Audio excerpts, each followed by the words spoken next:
Hey guys, it's Frankie D from The Real Radio Show, and welcome to The Real Radio Show 24/7 on YouTube, sponsored by Sam Ash Music. Hey guys, Frankie D from The Real Radio Show here, and on the video chat on Zoom, I have Brian Head Welch and JR from Love and Death, and of course, Brian from KoRn. So guys, what's up, man? How's everything? I want to introduce Frankie D, radio show personality, the best in New York.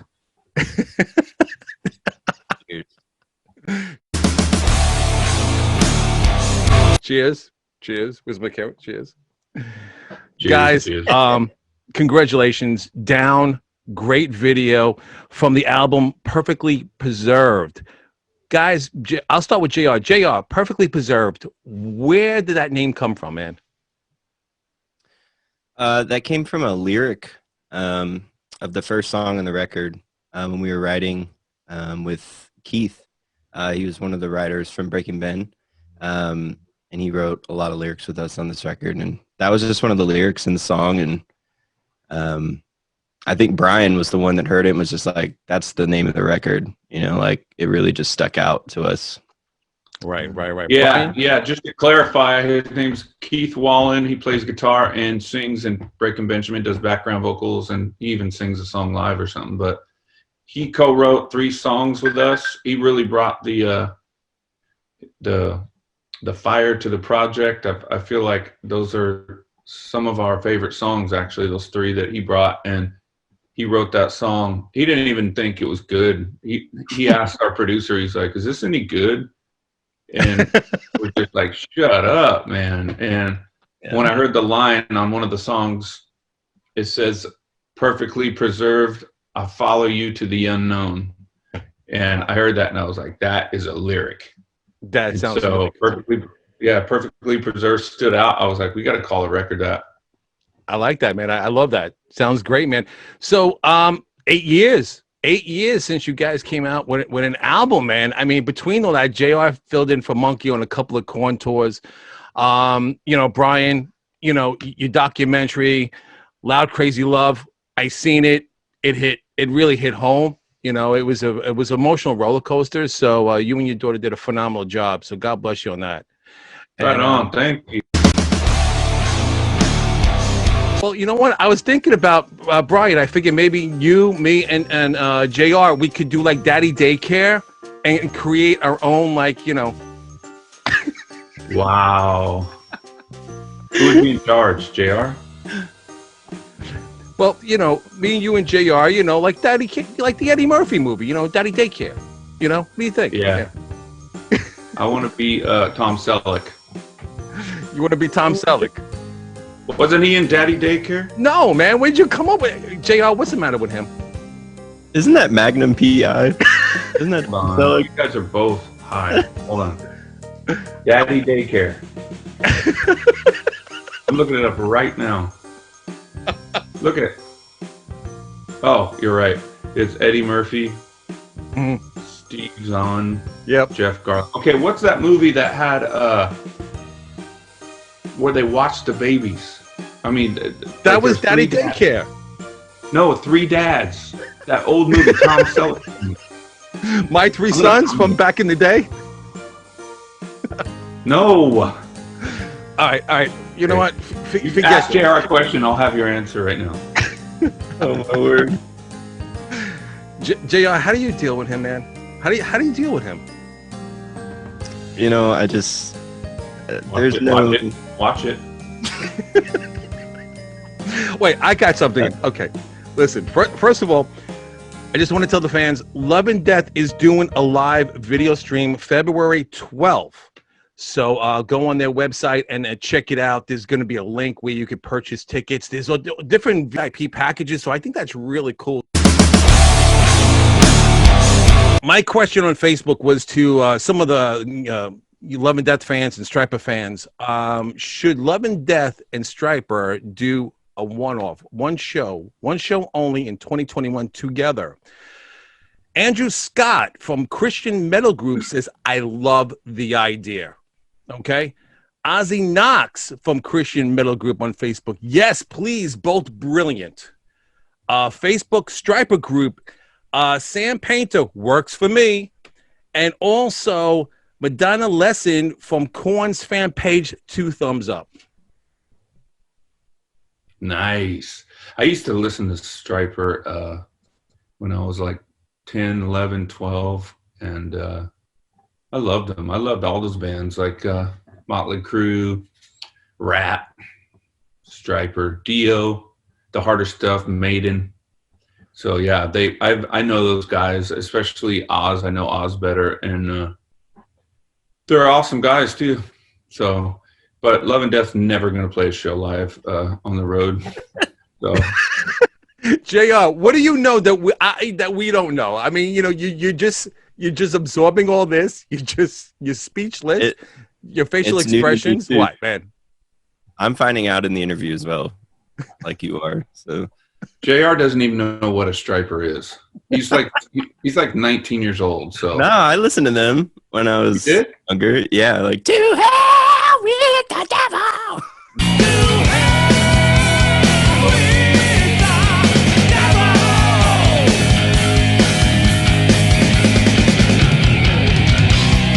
Nice. He's got good range. You hear that? Well, actually, JR sings on Down. I'm just a soul survivor of self-inflicted wounds. He does a lot of backup vocals, and a lot of people don't know that from quite a few of the Love and Death albums. Yeah, he's singing a lot more now because he was when we met him when he was like 15, and he came on the road, and then he was really good at playing, but he never really wrote stuff. And then he got into writing, and then he started doing vocals. I don't know if he did vocals right at the beginning, probably. But then, so what do you want to do with the younger kids? You want them to grow, and you want to help them, you know? So I just pushed him, like, write more, you need to write more on this record. You need to write more riffs. He came to the table with a bunch of ideas. Right. And we used like 2 of them because the rest sucked. But he really tried hard. But no, I'm just joking. We used everything, and so yeah, it was a collaborative effort. This new record, JR sings a lot more, and singing for me was just it's too hard to do all the vocals. Right. It's just. And so he's a natural singer, I think, more than I am, definitely more than I am. And but the collaboration, it works well. But yeah, but the collaboration between the both of you are really great. I mean, it's a nice blend. You know, are you guys like partners together on this? Because I see a lot of growth, and you and JR bonded immediately. And JR on a separate interview, a past interview, he told me his encounter with you at the airport. And you scared almost like the crap out of the poor guy. Well, you gotta. Okay. You know, you gotta kind of work at these kids. You know, you gotta make them tough. You know, yeah, because he put a video online trying out for TFK, and he looked like he was 21, 22 or something. Right. Then we meet him, and he's like, "Hey, I'm 15." So yeah, when I picked him up from the airport, what'd I say to you? What's the first thing I said to you? You scared him. You were banging on the glass, right, JR? Hey, dude, Yeah. what's up? You know, at the Nashville airport, when you pick people up, that glass window, Yeah. people wait in. I had never been there in my life, so I'm like so lost, and I'm just walking, following the signs. And I remember you were just banging on the window because I wasn't looking at you. You're like, ah! I looked over. I was like, oh, there he is. So I scared you, and so did you think I was like an abusive uncle or something? No, I knew immediately. I was like, this is where I'm supposed to be. This is going to be great. Wow. You're like, this is going to be a weird experience. That's My life changed forever. Yep.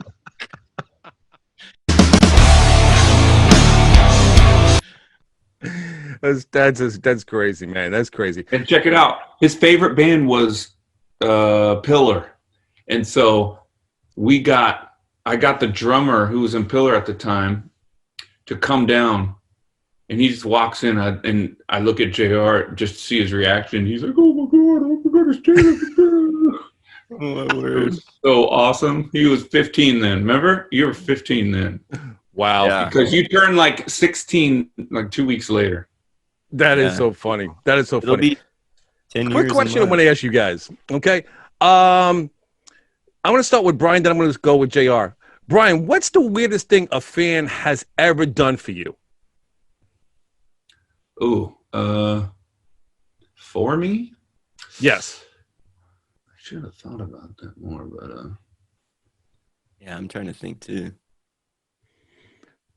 Well, I have one. I have one for JR, which is pretty simple. This one will be simple. This one you have to think with Brian a little bit. I give Brian the hard I one. got 25 years to think about. All right, let's go to JR. JR, what pet would you love to have? Like one I haven't had before. Well, I which mean, I one love would you? dogs, What would you like to have? Like right now, what kind of pet would you like to have? Guys, these questions are not that difficult. Hey, listen, They're I got a really story. not. While JR is thinking about that, I got a story. I have a health spa called Zivell, and it has cryotherapy, float therapy, oxygen therapy, and all these different modalities. Anyway, I met my co-founder. I met him about 10 years ago. His kid was like 5 years old, and I went to their house and spent some time with him. And we had a show actually with him. They brought us in for a show, and his kid liked me so much. He asked his dad while I was there. He said, "Dad, when I grow up, can I have a rock star too?" like I was some kind of pet. It was hilarious. Okay, JR, now you're up. It Good. probably be like a baby pig. Yes, like I was going to say pig. I want a pig. I want a pig. I want a pig. Dude, pigs are cool. The little pigs, and then like a duck, like a little baby duck. But they're not that small because sometimes, you might think it's a small little pig and it grows up to be a big potbelly pig. And that's when you eat them. You just raise them Yeah. up and bacon. They start off all little and cute, and they crap everywhere and grow up and look like Val.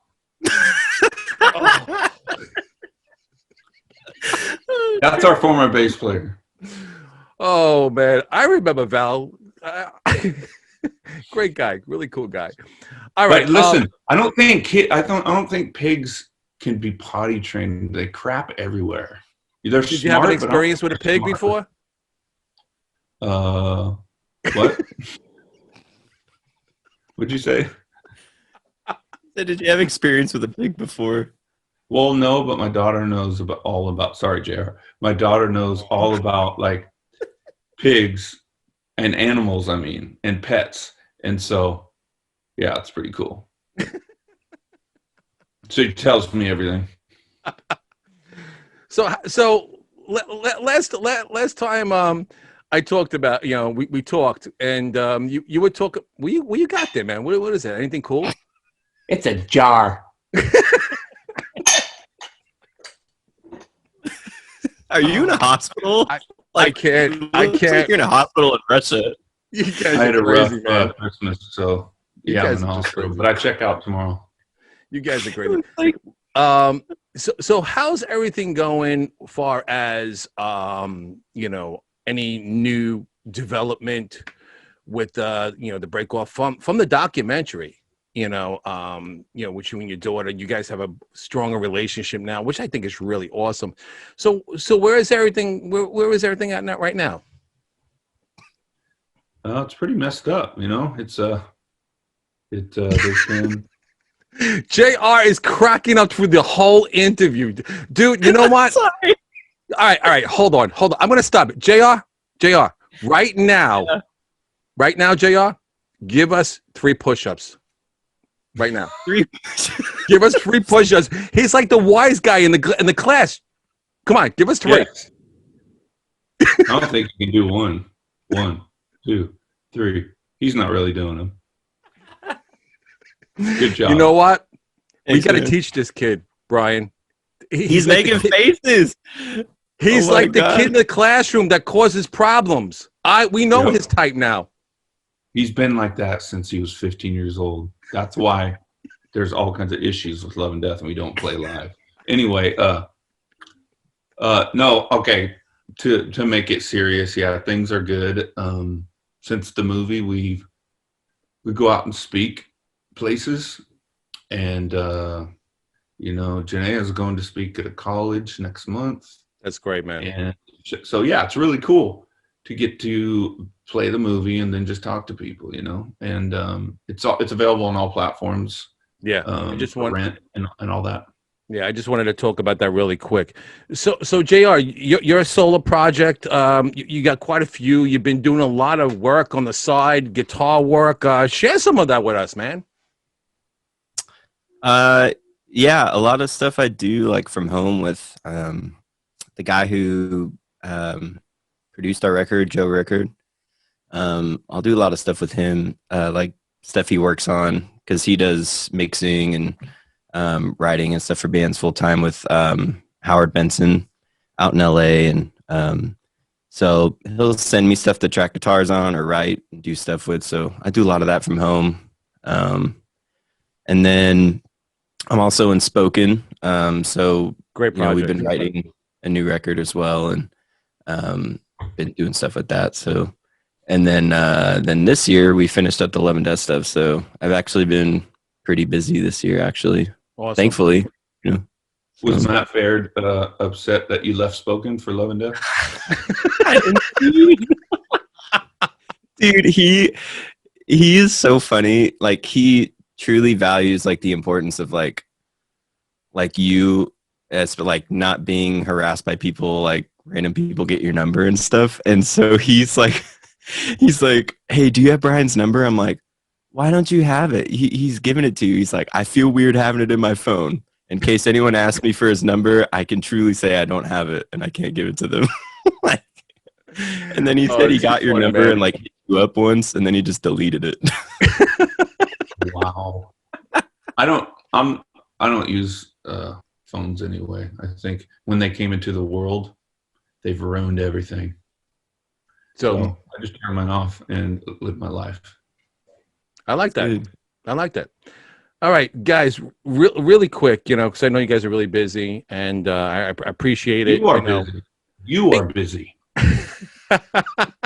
Brian, did you see the car, by the way?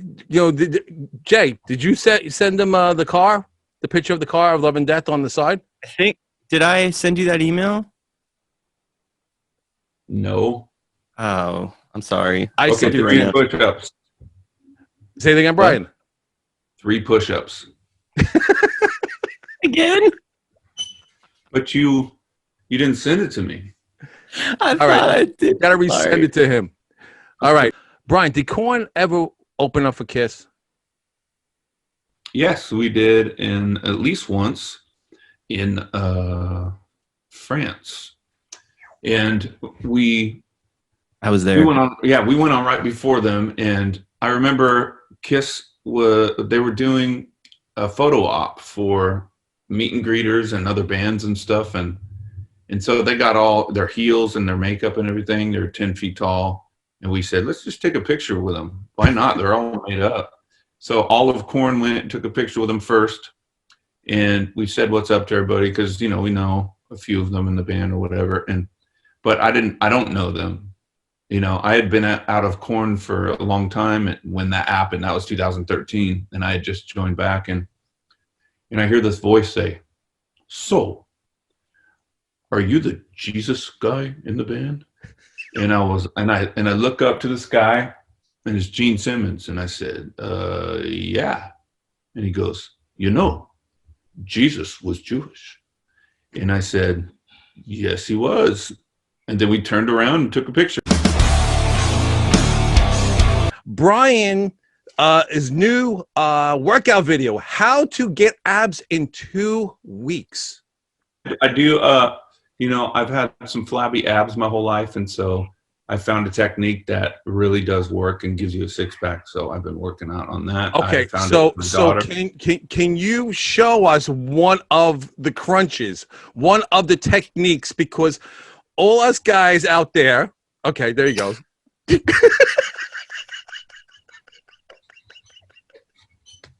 I can't, man. It's half plank and half like ab squeeze. You gotta. It looks like you're making a pizza, Jr. Doesn't look like he's making like kneading a pizza. I can't explain what I just saw. Down, down, buried beneath. I feel like I'm running out of time. Running out of time. Down, down, make me believe. I want you to show me I'm alive. Show me I'm alive.